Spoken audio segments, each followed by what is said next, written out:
So for these guys, I am not going to announce what game it is for. Instead, I am just going to close the screen, and on each one, you are going to see the two teams that have played, the score, of course, and then my own personal opinion on the game. But with that, let's get into it. Oh boy, we're the Seahawks. We got arguably two really sick corners. Oh, we cannot guard CeeDee Lamb. We cannot guard the Dallas offense. Oh man, Dak Prescott, throwing it up and wailing it out is still, oh, we thought the Cowboys would have an easy win this week, honestly. Getting after Geno Smith all night. But no, Geno Smith looks magical. Oh, wow. How inconsistent can the Seahawks be? When their offense performs, their defense looks like a bottom tier in the NFL. Lo and behold, the Cowboys, 9-3, still a wild card team. Oh boy, what a game. No TDs, 6 points. Goodness, how in the world are either of these two losing teams? I could wonder. How in the world do these teams expect to grow or find out anything about themselves after a game like this? What a magical motherfucking game. Oh yeah, we're the Lions. We were up 21-0 in the first quarter. We're so good. We're bouncing back from Thanksgiving. Nobody's going to think that we're, worse than the Packers after this week. Oh, lo and behold, New Orleans, the late game team. We're only able to score 12, after the first quarter. What a crazy turn of events this is. Well, lo and behold, maybe Detroit's defense still has issues. Boy, oh boy, oh boy. We are Atlanta. We are competing for a playoff spot. Oh, look at this. We are the Jets. We were hopeful that Rodgers could come back and we could have a slim chance at playoff contention. Poor us. Even winning the final 5 games means we're 9-8, and guess what? You have an abysmal shot and a loaded AFC. What are we going to do? Oh my goodness. Yeah, at least we have Rodgers next year. Holy crap. Kenny Pickett gets hurt. It isn't season ending. But hey, we're Arizona. Ever since Kyler's return, we have won 2 games. We are 2-1. What is so magical about this Cardinals team doing well against, what should be a stout Pittsburgh defense? What happened to Pittsburgh's defense?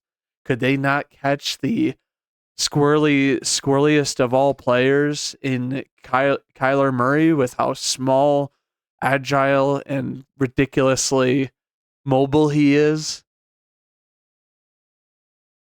Colts, Tennessee.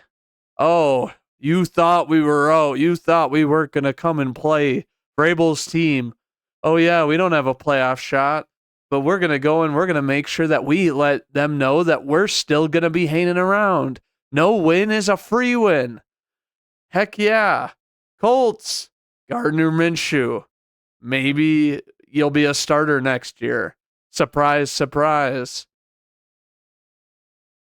But overtime win isn't reassuring going through the rest of the year, especially when you're going up against a team like Tennessee, who has had shaky offense, most games. Wait until you play a real offense, Indianapolis. Wow. Who would have ever expected this outcome? All right, Russell Wilson. There was someone that told me personally that you were a top 5 QB in the league. You guys are playing for a playoff spot potentially, aren't you? Oh my God, Russell Wilson's been so hot. The defense is finally not giving up 70 points. Oh Lord, what is happening? Oh man, CJ Stroud, you're so good. You look better than the guys who have been in the league for years.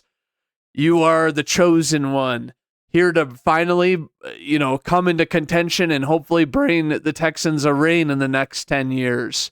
We love you. Sorry about Tank Dell. What in the world? This is a team that is the worst in the league. Carolina, what are you doing, head coach? What in the world are you doing? What is wrong with this team? Everything's wrong. The ship has sunk. You guys are now Atlanteans at the very bottom.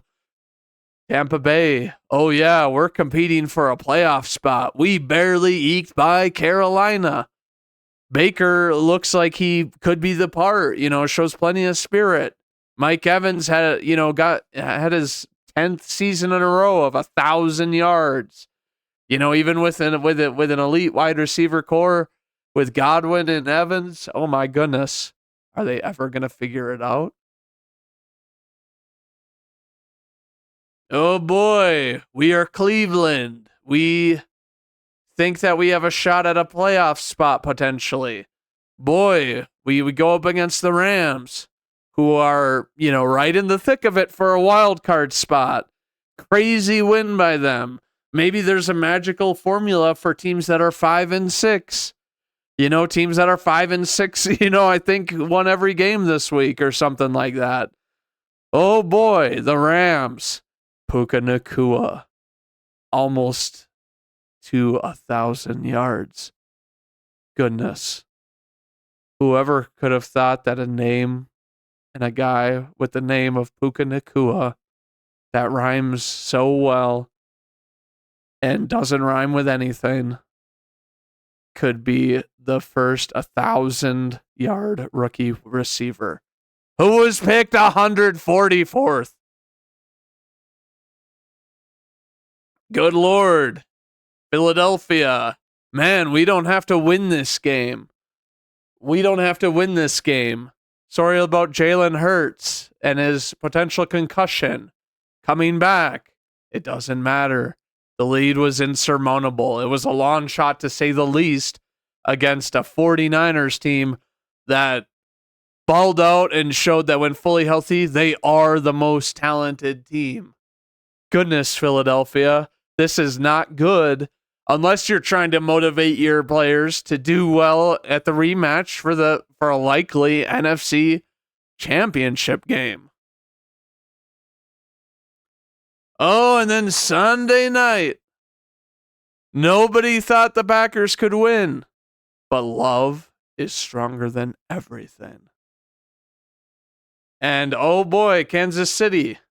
I really hate to say it, but you guys got a free personal foul call ahead of when you wanted this pass interference call. And then you wanted a pass interference on a Hail Mary, which is not how it works unless it's insanely blatant because of the nature of the play. It would be a huge loophole if every single play you could just run Hail Marys and then, oh yeah, our guys were going for the ball. It should be a PI. But that's not how it works in the NFL. And then Mahomes even saying, oh yeah, they let us play. I commend them for that. I think that he knows that he got a free personal foul called on him at the end of the game. Everybody wants to not give any credit to the Packers. Everybody doesn't want to give credit to the fact that, the Packers for 8 straight games have held teams to 24 and under. Nobody wants to give credit to the Packers that we tackled well. We limited how much the Chiefs could do, except for maybe on the run because of that ridiculous running attack of the Chiefs. And then, oh boy, we got Isaiah Pacheco wanting to be a boxer, throwing a punch at Keyshawn Nixon, a.k.a. Canine in my house, for being such a dog. And oh boy, nobody wants to talk about the Packers and how we've beat 2 first place teams in their in divisions. including one on Thanksgiving with 33.7 million viewers. Watch out, NFL. Holy crap. We have Browning. At least that's his name, right? Yes, Jake Browning. Coming in, having been drafted in 2019 or whatever the heck it was. And lo and behold, he's playing like he's literally the next chosen Bengals quarterback. Maybe even played better than how Joe Burrow had been playing before his injury weeks ago. But who knows if Joe Burrow was fighting that injury all season and that's why he's sucked. Or not sucked, but hasn't played up to the contract he signed. Oh boy, Jacksonville. Here you could take the number 1 seed in the AFC. That is so unbelievably crazy to imagine, considering your defense just didn't play well against a backup quarterback.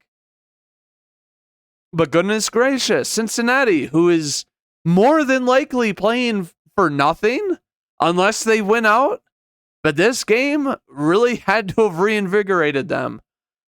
What a nuts case. I had never heard of Jake Browning before in my life. And then everyone picks the Jaguars, rightfully so. I don't, criticize them for that. But yeah, good win by Cincinnati.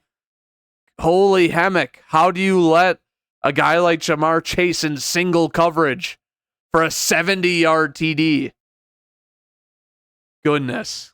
What a game.